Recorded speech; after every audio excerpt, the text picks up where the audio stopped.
So the staircase in its current state is okay, perfectly functional, but it's very tired looking, it's worn, and it's super outdated.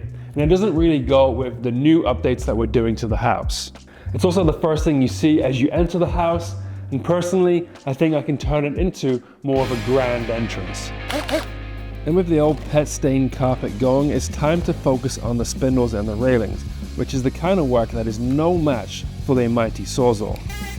And to be honest, even though I have the rush of excitement due to demo day, I'm feeling a little bit overwhelmed with the sheer amount of work that I have ahead of me. This is a huge project and there's loads to do.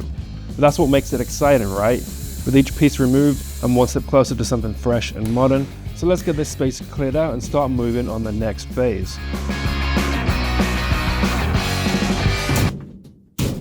So the white paneling that you see looks perfectly fine, and if I were to replace it, I'd only replace it with something similar, so I might as well repair it and paint it. However, unfortunately the paneling was cut a little bit shy of the risers and the treads, which didn't matter before because they both had a lip to kind of cover all of that. However, my new treads and risers don't, and that's a bit too much of a gap to fill with caulk, so I'm gonna have to repair a section of each of the riser.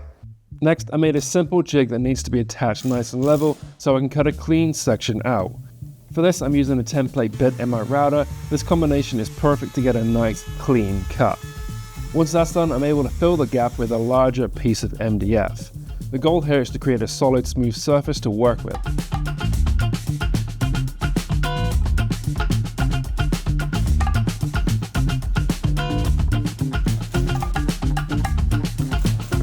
After that, it's time to mix up some Bondo. Now I'll apply a couple of smooth coats to even everything out, obviously sanding in between each coat. And I'll top it off with a thin coat of painter's putty. Now this stuff looks like pasta sauce, it actually looks like a huge mess. But it doesn't matter because I'm going to clean it up with a nice coat of primer. It's all about building up a smooth, even surface. Okay, so now after what felt like an absolute eternity of filling, sanding, priming, I think I'm now ready enough, or ready as I'll ever be, to start applying the paint. Now for the paint, I'm going to be using just regular old trim paint that matches the rest of the house. But to apply the paint, I'm using this thing. And I'm spraying the trim with my Grey Coat Quick Shot. Honestly, it's definitely faster than brushing and it's a way nicer finish, but I'll admit it, I haven't always had the best track record when it comes to spraying. Fortunately, this sprayer really makes light work of it. With a smooth, even coat, this is gonna look absolutely sick. It's jobs like this that make the days of prep work totally worth it. Okay, so with all the trim around the stairs fully completed, I'm super happy with that spray finish. I still, however, have to repair and paint the walls, but in the meantime doing all that, we can head on into the shop and start the fun stuff. Now I can finally start dry fitting the treads and risers to the staircase. Now like every staircase, you always want to start from the first riser and work your way up. Now each riser needs scribing to the staircase. I like to keep them a hair longer so that I have something to caulk to hide any minor little gaps.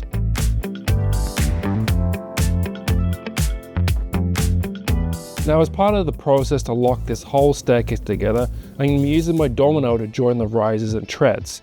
This helps lock everything together and ensures the risers are flush with the back of the treads. It's a simple but effective way to make sure that everything stays aligned and sturdy as I continue the build.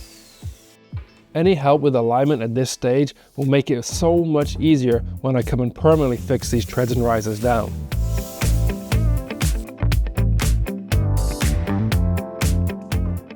And once everything is locked together, I'm going to take some time and screw the treads and risers into place on the staircase.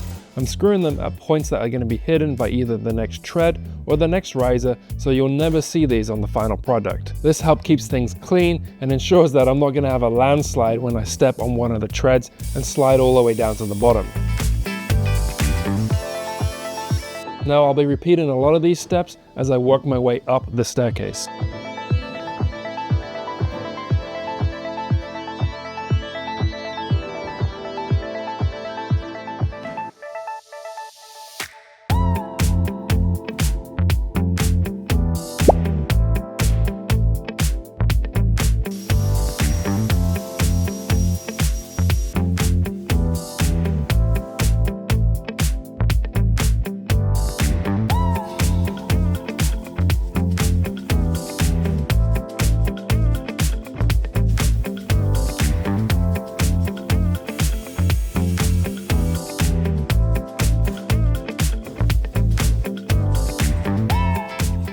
so the treads and the risers are all scribed and dry fitted, and they are looking freaking sick. I got some real clean lines going on. The stoke is high. Now, I don't know if this comes across on the camera, but I really don't know what I'm doing. I'm kind of making this up as I go along, and that's usually the case for most of my projects. Now, my next step was going to be to dry fit and scribe all the posts and the railings. However, I'm real concerned for the treads and risers and the potential for cupping. And obviously they're unfinished, and having one big open face, especially on the two decks, isn't ideal over a long period of time, and it could cause cupping, which will wreak havoc on all my clean straight lines and all the scribing that I've done. So I think my safest bet for now is to take everything out, give it all a really good sand, and start thinking about applying some finish.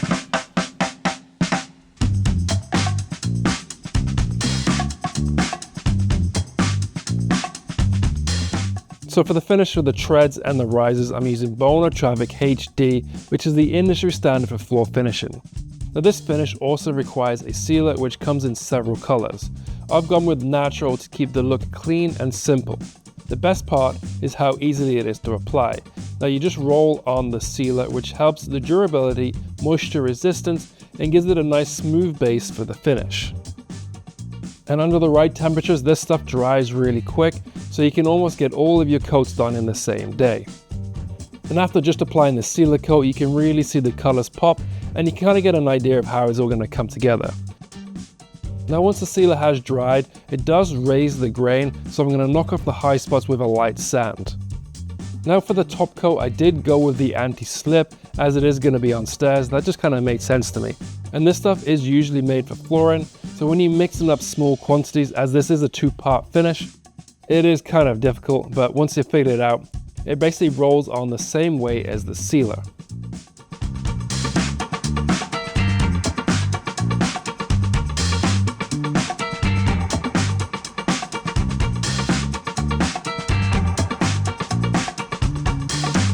Okay, so one, the shop is extremely messy and it's stressing me out, but two, it is full to the brim of treads and risers, and I'm pretty happy about that. Now each one has a seal coat and 3 top coats, and that's what these guys recommend for their most durable finish. And as I live in a house full of creatures that don't respect wood, including Wolf and my wife, I think it's best that I listen and take the extra precautions and get as many layers on as I possibly can. Now as this stuff dries pretty quick, so you can get multiple layers on in a day, it's really handy. So I gotta let it sit here and cure for a few hours and then think about getting all this permanently installed.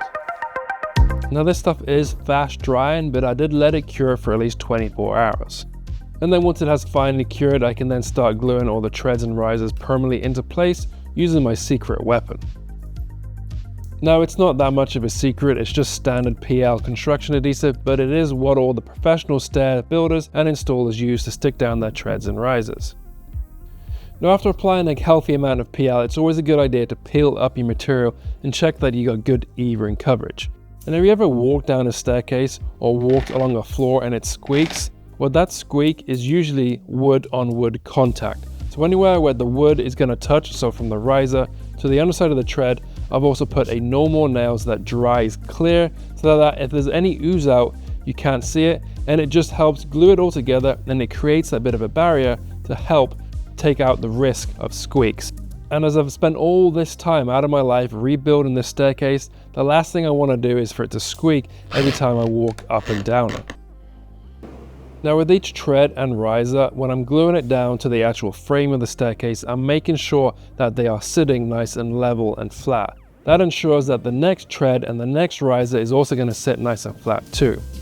I'm also adding a little bit of weight to each step to make sure that nothing kind of slips or rises out of place, at least until the glue has dried. And the funny thing is, my wife said that I would never use those weights when I bought them. Okay, so all of the treads and risers except the very top last one are all permanently installed, which means they ain't ever coming out again. Well, hopefully anyway. And you can see I've laid some flooring protection down to protect the treads and risers while I'm still working on them. Now, speaking of protection, it's now time for me to start thinking about the posts and railings, which means I got to take some of these temporary railings out, which has kind of been protecting my life while I work on that. So that's kind of scary, but it's also kind of exciting at the same time. Okay, so my plan is to start from this post here and then work my way across and then down the staircase. But you'll notice that the flooring here is kind of half finished, half being laid, and there's a reason for that. And that's because this flooring essentially flows into the staircase. So I needed to get this done first, and then I can kind of finish this all off.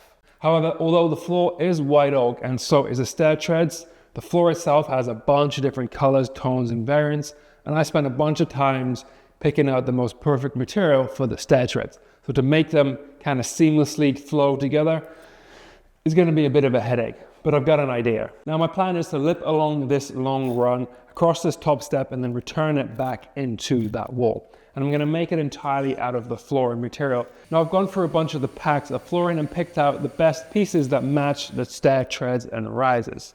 And I'm going to simulate these pieces to make them look like the stair tread. Now this is a stair tread that I made previously, or is it? No, it's not, I tricked you. Now this is a piece of flooring that I've mitered around, lipped around to kind of simulate the exact same shape as these stair treads. And I feel like this is going to be pretty convincing. Now building this staircase is like building a big Lego set, or like imagine the most extreme IKEA cabinet ever. One thing's got to go in so the next thing can go in, so that the other thing can go in, and so on and so forth. Basically what I'm saying is that the post at the top of the stairs has to go in before everything else. It's also attached differently to the rest of the posts on the staircase. Now I'm using a half lap joint to attach the post to the framing in the subfloor. This is a great way to make sure the post is securely anchored and it won't shift over time. Now once the joinery is cut into the bottom of the post, I can then sit it in a position where it's sitting nice and plumb and nice and straight. Now before I permanently attach it, to create a bit of a neater transition between my flooring and the post, I'm going to notch out a small section on the post so that the flooring can somewhat sit in, and it looks like that the post is going to sit on top of the flooring, where it actually isn't. And then once that's done, I can then attach the post permanently using a mixture of PL, normal nails, and JRK framing screws, making sure that the whole post sits nice and perfectly level. And then here you can kind of see what I mean by when the flooring slips in under the post, it looks like the post is sat on top. I can then go ahead and glue that fake stair tread, nosing, flooring, whatever you want to call it, permanently down into position.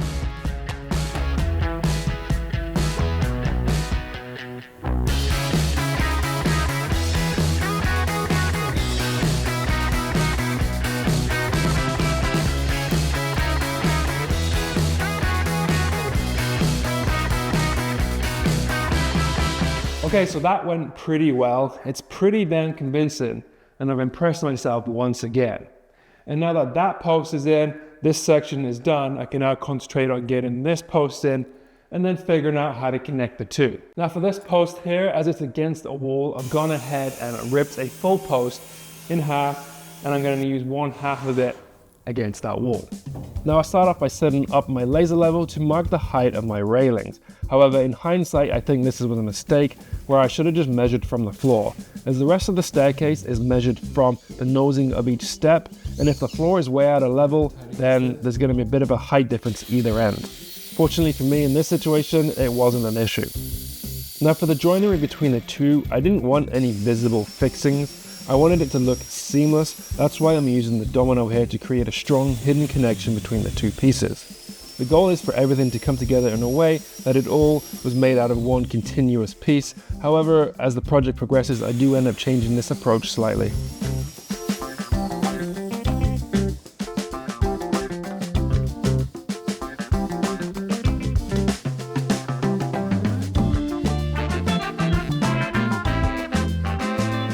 Now once all the dominoes are cut, I can then figure out how to glue and kind of get this railing and post system together.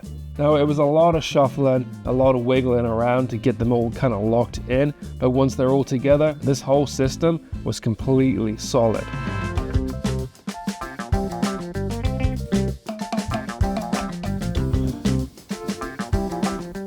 And then once it's in, I can then clamp it any which way I possibly can, and then I also threw in a couple of screws through the half post into the studs of the wall. So as you can see, I've gone ahead and laid the remaining flooring that was missing here on the landing. Now you'll notice that I've got a little gap all the way around the edge here, and that's because I'm going to replace these sections with those faux treads that I made previously out of the same material as this flooring. Now, as this is a full board, I've got about a 5.5 inch gap left over. I've left the same distance to the front of the tread as well, so that way it kind of creates a bit of a border all the way around, which I'm hoping is going to make it look a little bit nicer.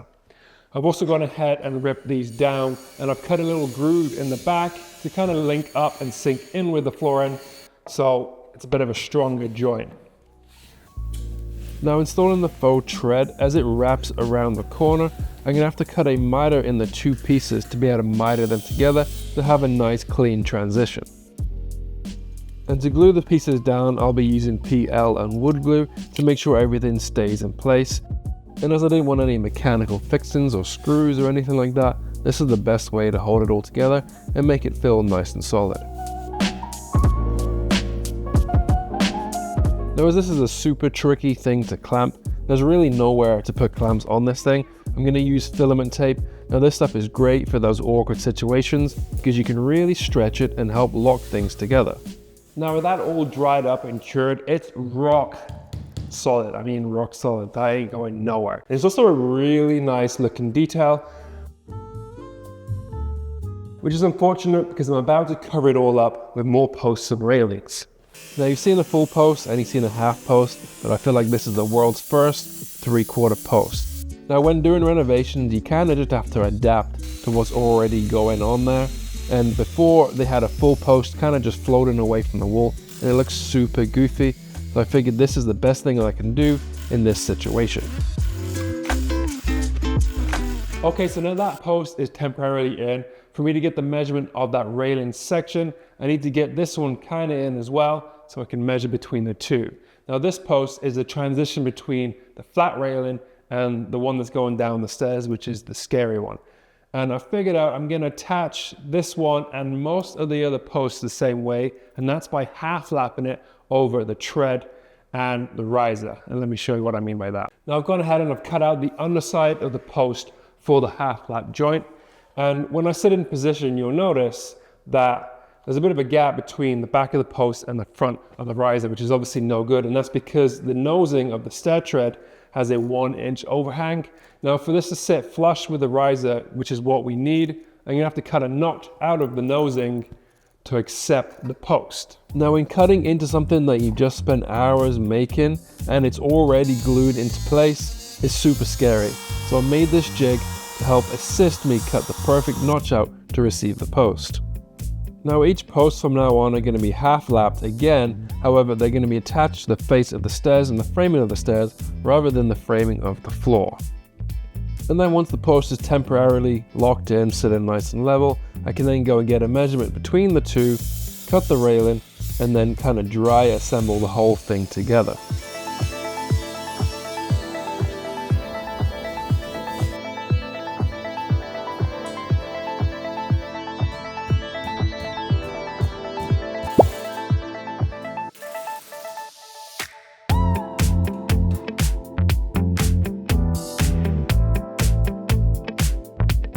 Okay, with this section, and it's not permanently glued down or glued together just yet, and I'm not going to do so until I can figure out what's happening with the next post and that kind of situation going on down there. Now, I would say I'm a pretty confident woodworker. I've taken on some pretty technical challenges in my woodworking career, and I've got through them. However, stairs are a whole different beast, and if it hasn't already come across yet, I got no idea of what I'm doing here and what I should do next. And I've spent endless hours of sleep trying to figure out the best layout for these stair posts. And I could have just copied the previous layout. However, I spent years walking up and down these stairs, looking at what the previous builder did and thinking to myself, why did he do it like that? Now, he might have been right and I could be completely wrong, but I guess we're gonna find out. Okay, so now that both posts are somewhat in and plumb, I can now get the distance and the angle for the railing. Now, to help me with that, I've found the longest straight edge that I can possibly find, and I've clamped it to each one of the posts at the height where the railing's gonna sit. Now, for me, that's 36 inches from the top of the nosing on the tread. And with that straight edge basically referencing the top of my handrail, I'm able to get a perfect measurement from point to point. I'm also going to get an exact angle with my bevel.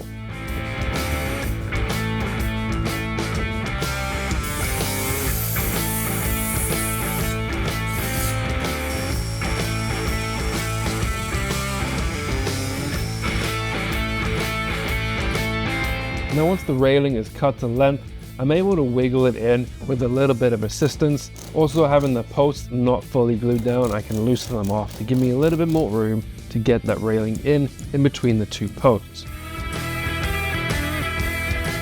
I also think this is one of the hardest sections to overcome on this staircase. So I spent a lot of time just sitting there thinking if I've made the right decision or not. And after spending some time thinking that this project is taking way too long, I'm just going to get on with it and I'm going to permanently glue this whole section in together.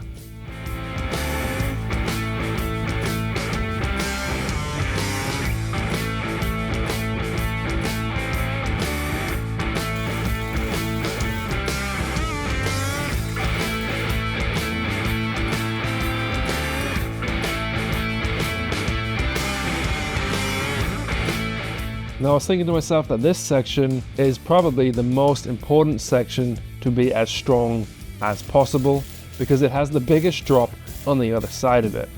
So I also added some long screws to really lock it in together nice and tight, and I found this was a lot easier when gluing and clamping the whole railing together. And any of the screw holes that you do see, I do come up with a pretty good idea on how to blend them in towards the end of the video.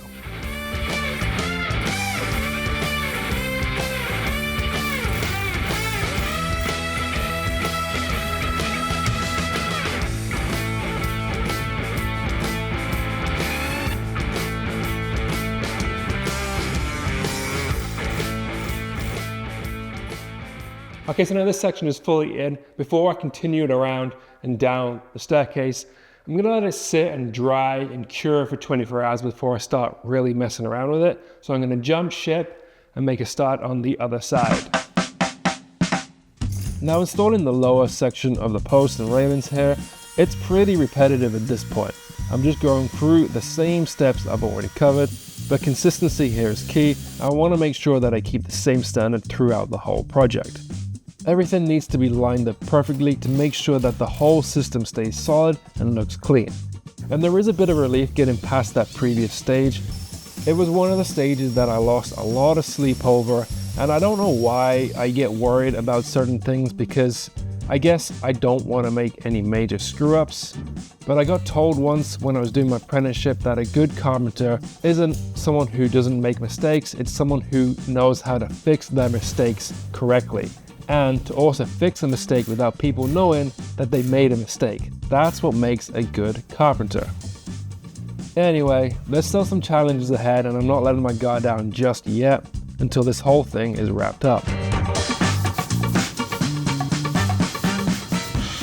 Okay, so now with this handrail drying, this one over here is fully dried and it's rock hard. So now I can start trying to focus on this section of railing coming down this side of the staircase. And I got a strong feeling it's going to be a bit of a headache.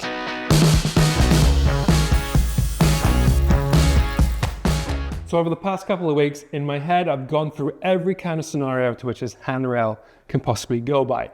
And I hate every single one of them. However, this one I come up with, I hate the least. So I guess I'm going to go with that. Now this is obviously made out of 2x4s. And I got to recreate this out of the handrail material that I've already milled up. So I guess I should probably get my miter on. Now I'm going to be honest with you, I didn't just make one prototype. I made like 6 or 7. And each one I made slightly longer, slightly different angle until everything lined up where I had the exact same measurement from each nose in. It was perfectly flat, perfectly level, square, and it did all the angles that it was supposed to do. And after all that, I still wasn't fully confident that it was going to turn out aesthetically pleasing and practical. But does it really matter? There's always someone with a different opinion. Unfortunately for me, that person happens to be my wife. Okay, so this last section of handrail, ultimately the hardest part of this whole section, we've been debating whether to go just flat into the post 36 inches up from this step, which is going to look like this, or continue the rise on this last little section and add a little puzzle piece like this. Now originally Chelsea was opting for this and I was opting for the flat, but tables have turned and she prefers the flat now, and I'm kind of on the fence about this, so I just don't know. I think ultimately the safer option is probably just to go with the flat. So that's what I'm going to do. Now after some back and forth, we came together on a mutual decision, so I immediately acted and glued it all together so she couldn't change her mind.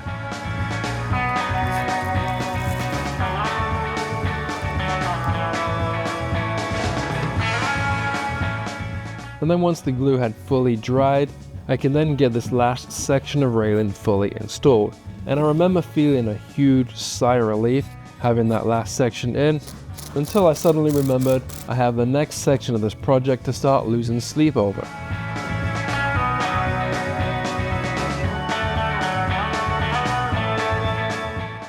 Okay, so with all the posts and all the railings now installed, I'm way less likely to fall to my death, which is awesome.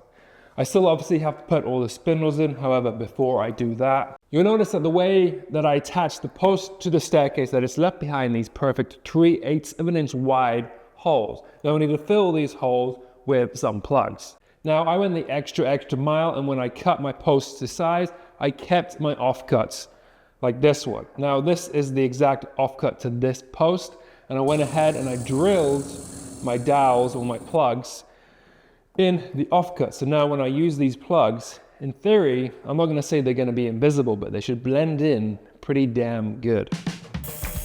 Now I cut the plugs way longer than I drilled the hole, that way I can beat them all in and still clean them off afterwards. I found the best way to glue these in is to glue the hole rather than the plug, so I used a kebab stick to get the glue all the way around the inside of the hole. This just creates a lot less mess. Now the most important thing here is when you beat them in, you want to make sure that the grain of the plug matches the grain direction of whatever you're beating the plug into. I also found that if you get them nice and wet, you can also clean off all the glue, and it helps them swell up and fully fill out that hole.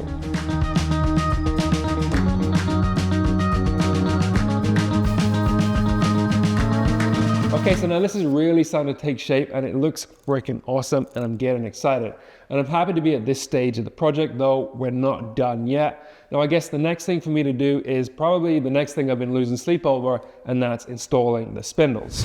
Now for the spindles themselves, I'm going to be using these black metal round spindles that are 5/8 of an inch thick. Now I have one straight one and one with a little ball, so we can kind of create a bit of a pattern. Now the pattern may change, but the spacing for these spindles will not, so let's get into that. Now it's really hard to get a straight line between the center of these two posts.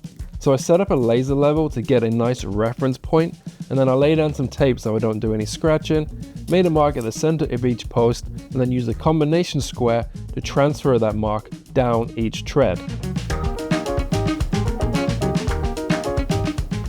Now I'm going to be going from the underside of the railing straight into the stair treads, and then when figuring out the distance on the runs, it's slightly different to figuring out the distance on the flat landings, and I'm going to cover both. Now for the entire staircase, it's important that your spacing is below or less than 4 inches in width. That's super important.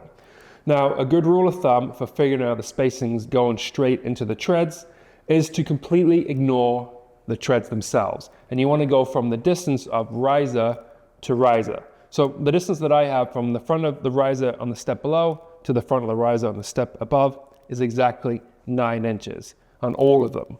So I've gone ahead, to make things a little bit easier, is to cut a block exactly at 9 inches. Now another good rule of thumb is for this style of spindles is to start your front spindle flush with the front of the riser below. Now there's a few reasons for this. I think mostly it's aesthetics, and it just helps keeps things a little bit consistent. Your gaps flow equally all the way down, which is again super important. Now to figure out my spacings is pretty simple. I've cut a block exactly 9 inches, which is what I have. And I have two 5/8 spindles in that section of run, basically. which is 1.25 inches. So I can take 1.25 inches away from my 9 inches, and then whatever's remaining, I can divide by 2. So, which is 3 7/8. Now I got 5/8 at the front, 3 7/8 gap, 5/8 in the middle, 3 7/8. Now on my 5/8, I've marked the center point, so now I can use my block and push it right against the back or the front of the riser, and then I can use that to mark each step. Now in theory, each one should all be super consistent. The spindle should be flush with the front of the riser, and yeah, I think that's how it's done. Well, that's how I'm gonna do it anyway. Now, once I've transferred each mark on each one of the treads, I also have to be able to transfer that to the underside of the railing. This is where a laser level comes in real handy.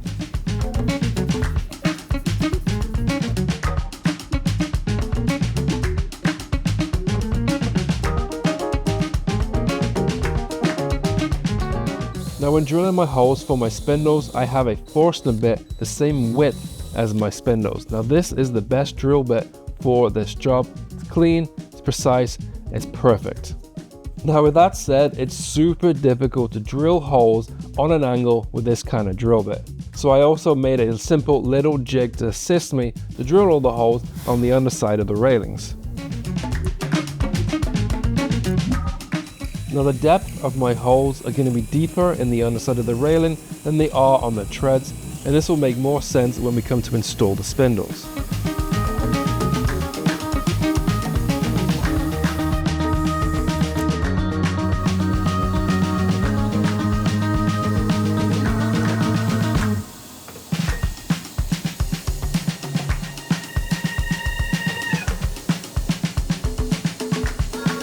Okay, so now that the runs are done, I can now start focusing on the flatter section, the landings. Now these are a little bit easier in the way that I don't have to rely on my own math. Now there's a couple of spindle calculators that I like to use online, which are completely free. And I like the one that I like to use down below. And essentially all you have to do is calculate your distance between posts and the thickness of your spindles, and then punch that information in, and it will tell you exactly what you need for your spacings and how to lay them out. Now that is a lot easier, but I still have a little predicament. Now with the landings, I have two options for my spacing in between my spindles. Option one, in my opinion, is the more professional one, and that's equal gaps in between the spindles and the same equal gap either end. So say my gap is 3.5 inches. I got 3.5 inches in between each spindle, and I have 3.5 inches either end. Now that looks great, but that gap in between the spindles is not gonna be the same as the gap in between the spindles on the run. So they don't match. Now option two is the least professional but more aesthetically pleasing, and that's having the same gaps as the run, so 3 7/8 in my case, all the way throughout my spindles, but the ends are going to be slightly different. Now, does it really matter? No. Are people likely going to notice? Probably not. I mean, you will now, but it's definitely going to be more aesthetically pleasing having the gaps the same, so I'm thinking I'm going to shut off my brain and use that option. Now I'm often faced with the decision, do I go aesthetics or tradition? It's one of those questions that always comes up in projects like this. On one hand, you've got the traditional approach, and on the other, you've got more of the modern aesthetic. But at the end of the day, does it really matter? I mean, it's all in the eye of the beholder, yada, yada, yada. Everyone has their own preferences, and no matter what you choose, there's always someone who will have a different opinion. So I'm always going to go with what felt right for me, or whatever my wife tells me to do. So now that I have all the holes drilled for the spindles, I think I got it right, but I can't tell if I've screwed it up just yet because the spindles don't go in until I put finish on the post and the railings. Now before I apply the finish, everything's got to get a really good finished sand. The whole thing's been manhandled, it's been glued, it's been clamped, it's been absolutely abused. Now it turns out sanding railings and posts is really difficult. You can't use an orbital sander on there because it leaves swirls and there's so many curves, bends and stops. So I found the best combination is the satisfying card scraper and then just roughing it by hand. Now for the finish on the posts and the railings, I'm going to be using Osmo Oil Raw. Now this is a bit different from what I use on the treads, and here's why. I love Osmo Oil.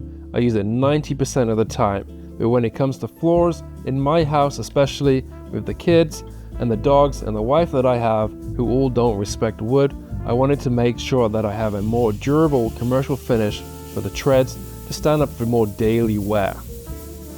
That commercial finish, however, on the posts and railings would look terrible because of how it's applied. With Osmo oil, it's so simple. You simply just buff it on, you let it sit for a few minutes, and then buff off the residue. And if you sanded the wood correctly, you can get a beautiful glass-like finish.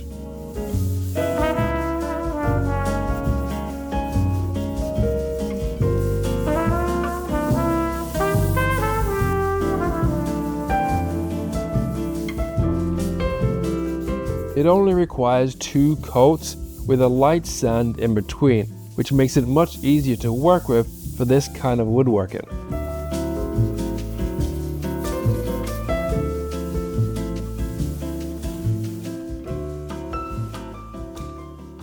Now that I have all the finish on the railings and the posts, they look freaking awesome and they are silky smooth. I'm really happy how they've turned out. I can now jump back into getting these spindles installed. Now when I drilled the holes for the spindles, I mentioned that I drilled the upper hole way deeper than I did the one going into the tread. Now the reason for this is because I have to physically be able to get the spindles in place and also keep them in place without them falling out. So I drilled the holes deeper in the railings so I can physically get the spindles up into position, maneuver them into the actual treads themselves, and still have them so they're all locked in and they don't slip out.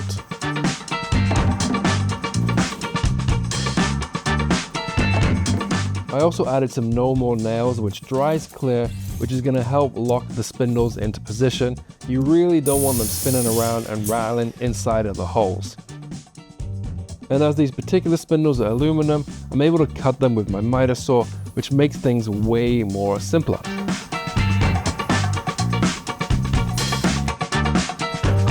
So now that I got this one section done, I'm pretty confident that I haven't fully screwed it up. So now all I gotta do is basically the same as everything else in this staircase. Just repeat it like 1,000,000 times.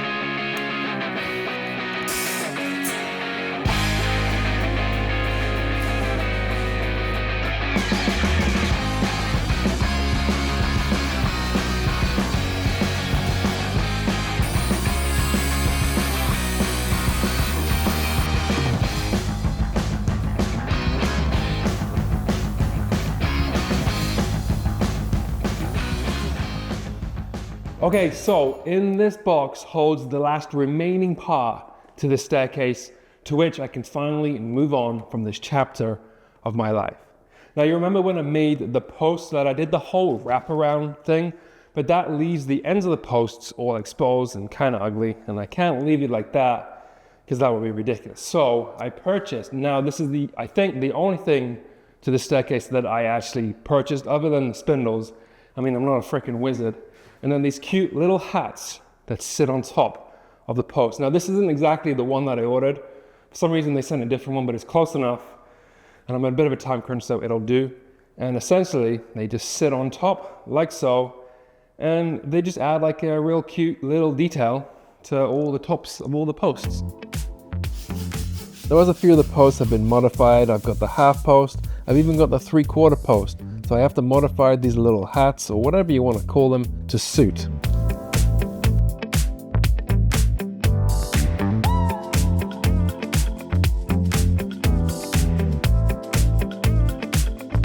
Now after gluing all the caps down with my questionable cocktail of adhesives, this project is now actually finally complete.